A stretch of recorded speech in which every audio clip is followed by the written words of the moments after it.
50 years ago, one of the greatest voices of that time stood before a nation and said four simple words: I have a dream. And today, I stand in front of you and I have just three words to say: I love yapping. No idea which version of me is going to show up on any given day. You see, I contain multitudes. And by multitudes, I mostly mean contradictions that honestly give me a headache. For example, I carry this quiet, dignified image of becoming a genuinely happy human being. You know, the type who sleeps on time and meditates daily. But then there is a reality of a person who randomly calls seniors at 11 p.m. for a walk and somehow ends up trauma dumping my entire life story on them. We have been told that we need to find ourselves as if we are lost. But I don't think I'm lost. I think I'm just complicated. Take my story. Like every good Indian student, I asked my parents that I needed to leave the city to prepare for JEE. I told them I needed better coaching. That was a lie. I didn't care about the coaching. I just wanted to get away from the boring city. I wanted freedom. So I packed my bags, I left, I achieved my freedom. And what's next? The rebel who wanted to leave the home was actually a softie who missed his mom. I'm the same guy who ran away from home only to realize that home was the place I actually wanted to be in. Contradiction number one. And you know what? When you are not able to find love in places, you tend to find love in other people. So let me tell you a story about a friend.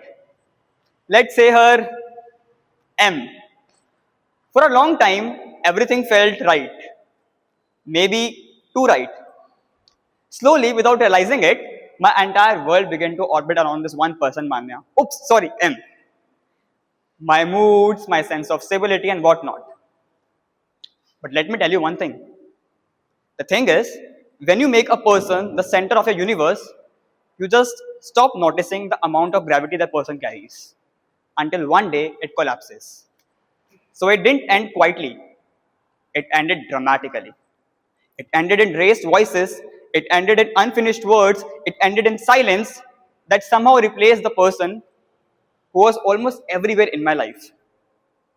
I realized that I had outsourced too much of myself. I had not lost just a friend, I had lost a direction. But what happens next still shaped who I am now. Because this experience taught me a brutal lesson. No relationship should require you to disappear in order to survive it. And no ending, no matter how dramatic it is, gets to decide who you become next.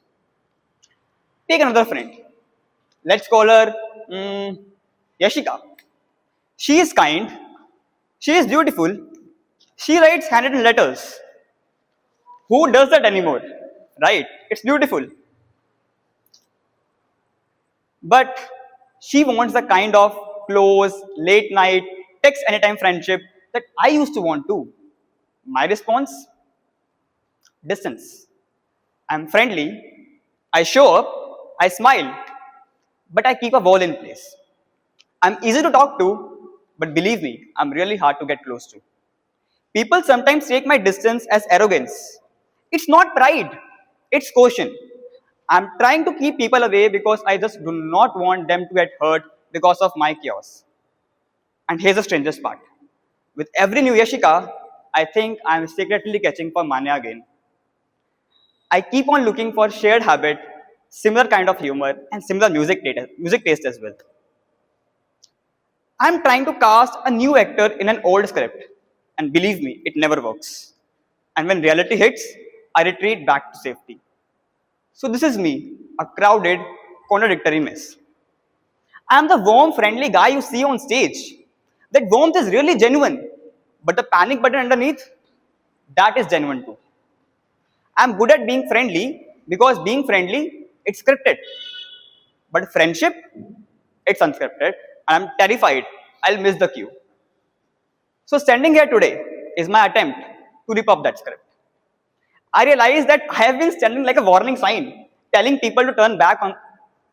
But believe me on this, I'm the same guy standing beyond the warning sign, quietly hoping that someone will ignore the warning sign. So, standing here today, I have my script, ripping off the script, letting down the doors close, and the only question left is, who is brave enough to knock? Thank you.